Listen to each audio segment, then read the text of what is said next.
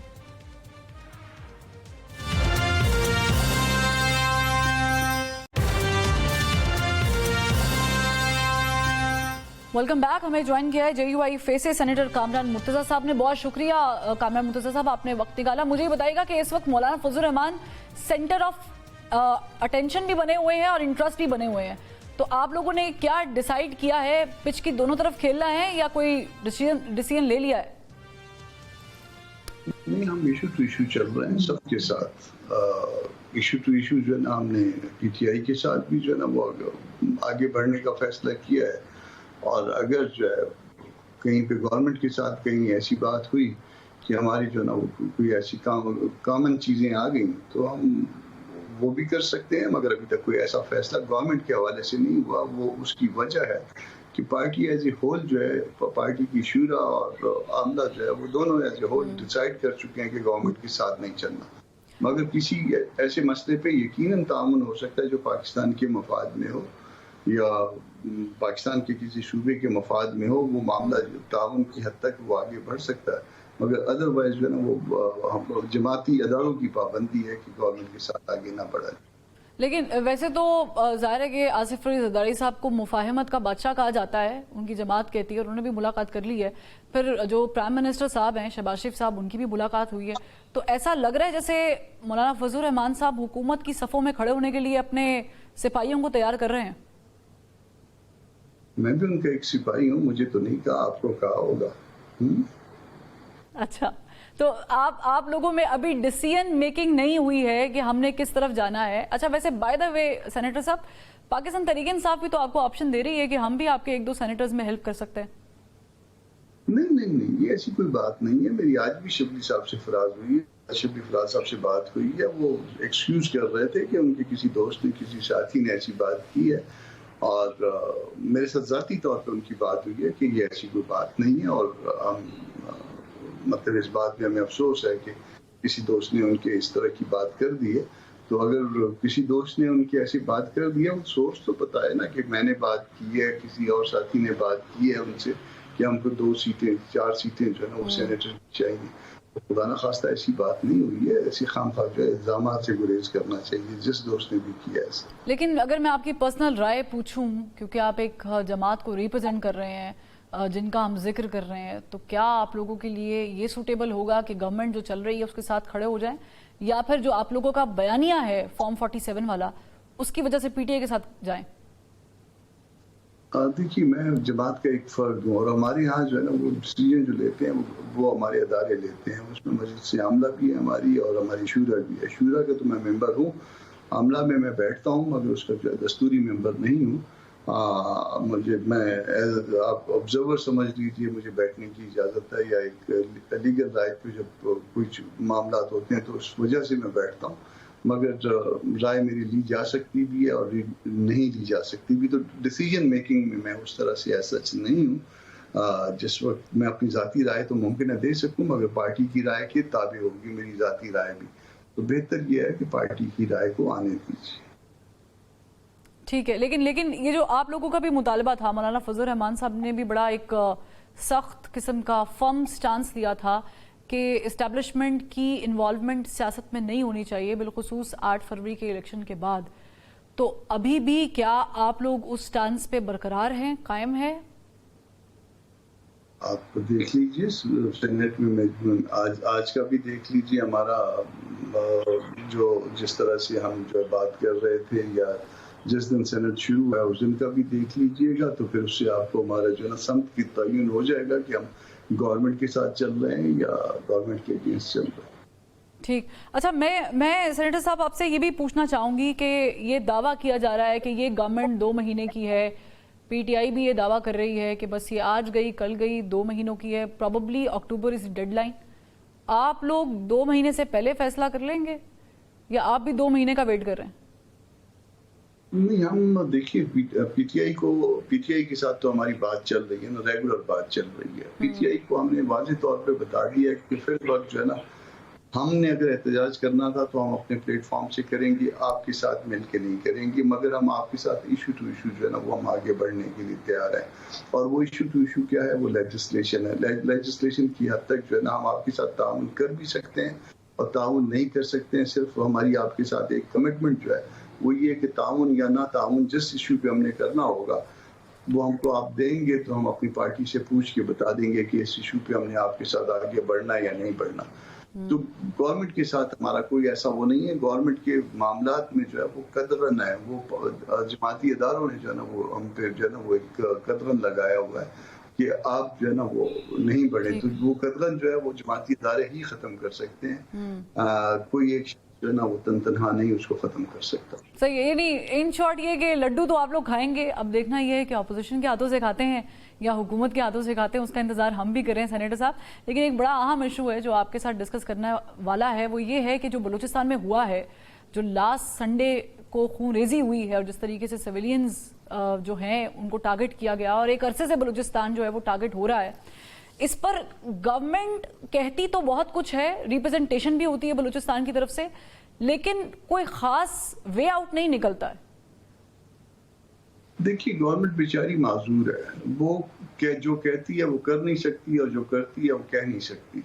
کیا کرتی ہے جو کہہ نہیں سکتی اور جو کہتی ہے وہ کر نہیں سکتی؟ یہ تھوڑا سا ایکسپلین کر دیجیے گا. اس کو اسی طرح سے رہنے دیجیے، اتنا ہی رہنے دیجیے. جو کہتی ہے وہ کر نہیں سکتی اور جو کرتی ہے وہ کہہ نہیں سکتی ہے.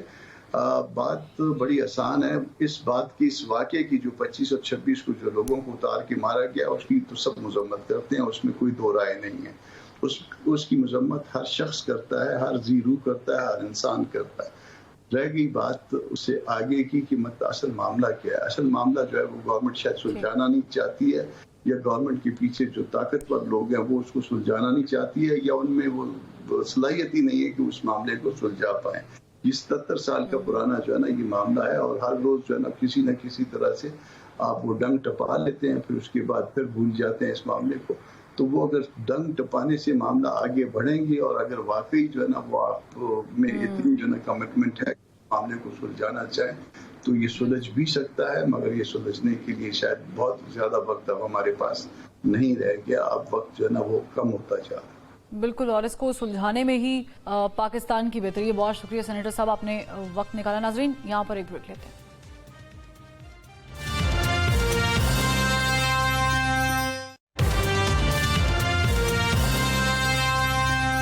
ویلکم بیک ناظرین. ایک ایسے وقت کہ جب پاکستان بھر میں مہنگائی، بجلی کے بل، بے روزگاری اور ٹیکسز کے خلاف شٹر ڈاؤن، ہڑتال اور احتجاج کی گہما گہمی عروج پر ہے، عین اسی لمحے موڈیز کی جانب سے پاکستانی معیشت کو ایک درجے بہتر قرار دے دیا گیا، مگر اس معاشی بہتری کو IMF کے $7 ارب معاہدے کے ساتھ بھی نتھی کیا گیا. تاہم IMF کا $7 ارب کا معاہدہ پیشگی شرائط کی بنا پر مبینہ طور پر آگے سے آگے بڑھتا جا رہا ہے. وزارت خزانہ کی جانب سے توقع ظاہر کی جا رہی تھی کہ آئندہ ماہ میں IMF کا قرض پروگرام حاصل کر لیا جائے گا، مگر اس وقت تک IMF کی جانب سے 7 ستمبر تک کا جو سکیجول جاری ہوا ہے اس میں پاکستان ایجنڈے کی لسٹ میں شامل نہیں ہے. IMF کی شرائط میں پاکستان کے لیے $12 ارب کا قرض رول اوور کرانے کی شرط بھی شامل ہے، جس میں پاکستان کو اب تک مبینہ طور پر کامیابی ملتی دکھائی نہیں دیتی. تاہم حکام قرض رول اوور کرانے کی کوششوں میں لگے ہوئے ہیں. اب جہاں IMF کا قرض پروگرام پاکستانی معیشت کے لیے آکسیجن کی حیثیت رکھتا ہے، وہیں پاکستانی عوام کے لیے بھی ریلیف جو ہے وہ آکسیجن کی حیثیت رکھتا ہے. مگر حکومت کے ٹیکسز سے متعلق اقدامات اور بجلی کے بلوں کے معاملات کو دیکھ کر محسوس ہوتا ہے کہ حکومت عوام کو آکسیجن فراہم کرنے کی بجائے ان کی سانسیں تنگ کرنے پر تلی ہوئی ہے، کیونکہ NTDC حکام کی جانب سے پیش کی جانے والی ایک رپورٹ کے مطابق عوام 13 میگا واٹ بجلی استعمال کرتے ہیں، جبکہ انہیں کیپیسٹی چارجز 40,000 میگا واٹ کے دینے پڑتے ہیں. جبکہ سونے پہ سہاگا یہ ہے کہ اگر کسی شخص نے 2,000 روپے کی بجلی استعمال کی ہے تو حکومت اس سے 4,000 روپے کے ٹیکسز وصول کر لیتی ہے. اور مذاکرہ خیز بات یہ ہے کہ بجلی کے استعمال پر سیلز ٹیکس فیس بھی حکومت عوام ہی سے وصول کرتی ہے، جبکہ عوام بجلی بیچ نہیں رہی بلکہ خرید رہے. حکومت اتنے زیادہ ٹیکسز اور بھاری بل وصول کرنے کے باوجود غریب ہے اور عوام کا بھی تیل نکل رہا ہے. تو ایسے میں سوال یہ پیدا ہوتا ہے کہ بجلی کے یہ بل اور بھاری ٹیکسز جا کہاں رہے ہیں. تو ایک رپورٹ میں انکشاف ہوا ہے کہ بجلی پیدا کرنے والی کمپنیز یعنی IPPs وہ جونکیں ہیں جو حکومت اور عوام دونوں کو چمٹی ہوئی ہیں اور ان کا خون چوس رہی ہیں. گزشتہ 3 دہائیوں میں IPPs نے اربوں روپے عوام کی جیب سے نکالے ہیں. اور حیرت کی بات یہ بھی ہے کہ IPPs کے ساتھ کیے گئے حکومتی کانٹریکٹ کے مطابق ان سے آسانی سے جان چھڑوائی نہیں جا سکتی. لہٰذا اب گورنمنٹ کے پاس ملکی معیشت بچانے کا واحد حل پرائیویٹائزیشن بچا تھا، اور حکومت نے فوری طور پر ایک کمیٹی بنائی جو یہ بتائے گی کہ حکومت کے کون سے ادارے خسارے میں ہیں اور ان کے ساتھ کیا سلوک کیا جا سکتا ہے. کمیٹی بن گئی، کمیٹی کی رپورٹ بھی منظر عام پر آ گئی، مگر اصل نتیجہ یہ نکلا کہ کھایا پیا کچھ نہیں، گلاس توڑا 12 آنے. یعنی خسارے کا شکار ادارے پرائیویٹائز تو حکومت نہ کر سکی، مگر جو کمیٹی بنائی گئی تھی انہیں 2 ارب روپے کی ادائیگی حکومت کو ہی کرنا پڑے گی. یوں وینٹیلیٹر پر پڑی ملکی معیشت کہ جس سے 2 ارب آکسیجن کا مزید ذخیرہ بھی نکل گیا، اور اب قرض لینے یا پھر رول اوور کرانے پر ملکی معیشت کی گاڑی ہچکولے کھاتی نظر آ رہی ہے. اب ایسے میں ہونا تو یہ چاہیے تھا کہ کفایت شاری کی مہم چلائی جاتی، وزراء اور مشیروں کی فوج ظفر موج کم کی جاتی، مہنگے ٹینڈر ختم کیے جاتے، ایوانوں اور رہائشی محلات کی تزئین و آرائش پر پابندی عائد کر دی جاتی، اجلاسوں اور میٹنگز اور کمیٹیوں کی حاضری پر دی جانے والی مراد اور اخراجات پر بھی پابندی عائد کر دی جاتی. مگر ہوا اس سے بالکل برعکس. حکمرانوں کے ملازموں کو اضافی تنخواہ دی جا رہی ہے، صدارتی محلات اور باغیچوں کی تزئین و آرائش کی جا رہی ہے، اور افسر شاہی کے بابوؤں کے لیے نئے لگژری گھر اور گاڑیاں اربوں روپے خرچ کر کے خریدی جا رہی ہیں. اب سوال یہ ہے کہ IMF یا پھر دوست ممالک کی جانب سے بھیجا جانے والا کشکول کب تک ہم اپنے گلے میں لٹکا کر یوں ہی پھرتے رہیں گے؟ مہنگی بجلی اور توانائی کے بحران اور بیجا ٹیکسز کی بھرمار بند ہوتی انڈسٹری کی بحالی اور بیرونی سرمایہ کاری کے لیے کیے جانے والے اقدامات ناکام ہونے کے اسباب کا حل کب اور کیسے نکالا جائے گا؟ اور سب سے بڑھ کر یہ کہ یہ ملکی معیشت کی بہتری میں کوئی چانس بھی ہے یا پھر معیشت کے وجود کو لگی بیماری ناقابل علاج قرار دی جانے کے